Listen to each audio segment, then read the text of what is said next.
that seeks to educate the community in Port Elizabeth about his legacy and leadership, as well as its relevance in today's society.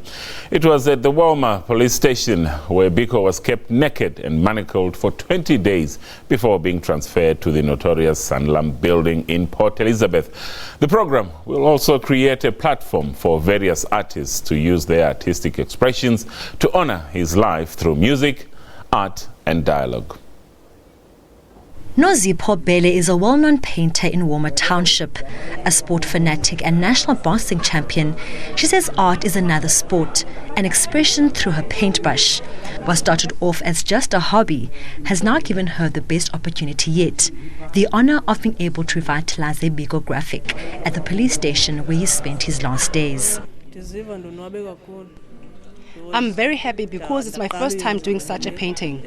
It's my first time coming into this zone. As a young person from Walmer, I feel so honored to be given this opportunity to come here and know more about him.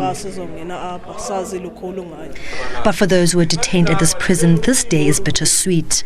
Bongani Kinana spent the better part of his life here after being arrested by the apartheid police. His cell was right next to Biko's, and he has fond memories of the interaction. He says that he believes that the education system would be better if Biko was still alive. Biko was very passionate about education and fought hard for the education of a black child. I do believe that things would have been better if he was still alive. There would have been better opportunities for black children, which is what he lived for. The notorious Sanlam Building is where Biko was tortured by police. The building is a sorry sight and in desperate need of a revamp. The heritage of Steve Biko is one of those heritage that actually would be under the level called either ignored heritage or the heritage that fail to get a priority in our own local municipality.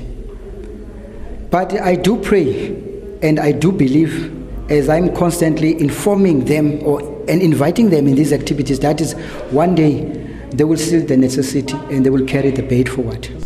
Those who got to see Biko's cell could not contain their joy. I'm very happy and excited because it's my first time in his cell, so I'm at peace and overjoyed. I feel happy, so that the people in Walmer, like the youngsters, they need to know their history, where they come from and the heroes of their country. The Department of Human Settlements says this Sanlam Building will be converted into a social renting housing project named the Steve Biko Manford Project by the end of the year. Lerato Tipa, SABC News, Port Elizabeth. Inequality still remains a challenge facing the country.